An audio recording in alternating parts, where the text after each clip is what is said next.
live in this society where it's contradicting facts or, sayings, because we know you can't always get what you want, but we grow up hearing the world is your oyster, and you can whatever you set your mind to, you can do it. And especially depending on the culture you raised in, it's like name it, claim it, speak it, you can Yeah. have it. And so it's like these things don't always align, but as you become a healthy adult, living in reality, I think you have to realize, like, no is okay. No is an okay word. Disappointment is going to happen. You Right. know what I'm saying? Yeah. So, So you have to learn what the truth is, right? Because all those other, correct. philosophies sound nice, but reality is, and you learn it very early in life and Yeah. you continue to learn it as you get older, you will not Yeah. always get what you expect.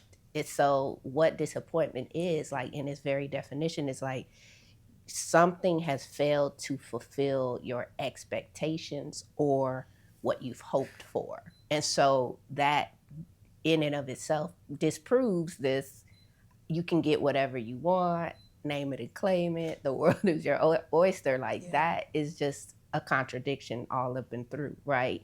And so, yeah, let's Yeah. talk about how we can get better. How can we improve our relationship with disappointment? I think the same thing you said is learning to Mhm. accept it, but it may be learning to accept it in a healthy way. So, identifying what emotions come up for you when you are Mhm. disappointed, and working on not living in this like sort of black and white Mhm. mindset.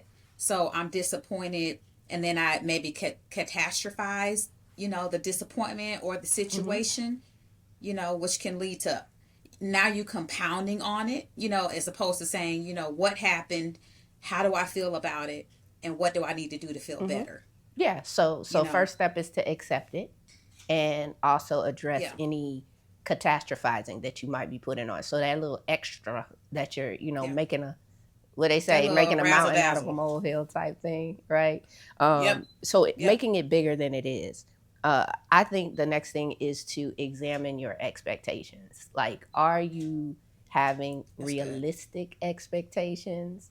Are they too high or even are they too low? Because it's as a part of the avoidance, it's I'm not gonna expect anything or I'm not gonna get my hopes up. I'm just gonna, not want for anything Ooh, so that's that I don't experience yeah. disappointment. That's that Yeah. protection, that self Yeah, preservation self mode. preservation, but that comes with its own consequences as well. Like when you don't have Yeah. any expectations for anything, you won't take risks, right? You won't step out and try things. You won't experience what it is to be hopeful because having no expectations means you also have no hope that something good is going to come to you. But then are they Oh, too well high? I think a said. lot of times it's more too high than the setting it too low. And so adjust your Yeah. expectations, and look at, are they realistic? Does this make any sense for me to expect that I'm Right. gonna make $1 million next week, like, and then get disappointed if I Yeah. don't? Or is it more Yeah. reasonable for me to say, like, let me start here. Let me expect that what I'm doing Yeah. is going to get me this rather than this kind of high expectation. Because it's not to say don't dream big, and it's not to say don't get your hopes up. It's just saying, Yeah. are they realistic? Because you and I have probably come Yeah. across quite a many of people, including ourselves, who have had some Yeah. unrealistic Yeah. expectations, and then we get disappointed, and then we want to blame, whether Yeah. it's blame Or ourselves or we or want to quit. blame others. Yeah. I mean, one of the ways I have seen this, even just in practice, is like working with couples, and I'm sure you have Mm-hmm. as well. You know, where couples get in it, and oftentimes you hear this one phrase is like, "I didn't know it was gonna be this hard," Yeah. you know, and it's like, Like, what or did you we think? shouldn't be Well, fighting. what did you think it was gonna be?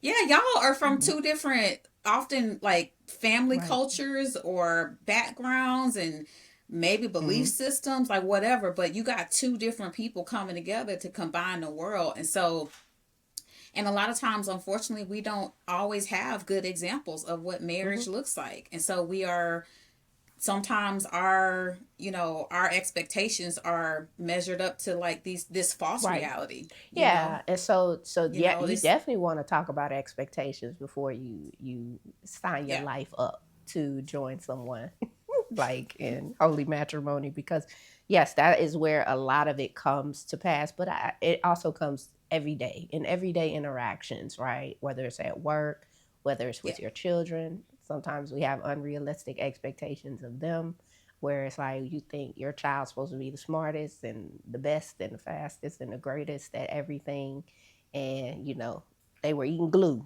when they was little. So just being mindful that you don't want to put your expectations on others if they are not realistic, but Yeah. more importantly, you want to make sure Yeah. that you are able to check in with yourself about them and be flexible and be willing to adjust them.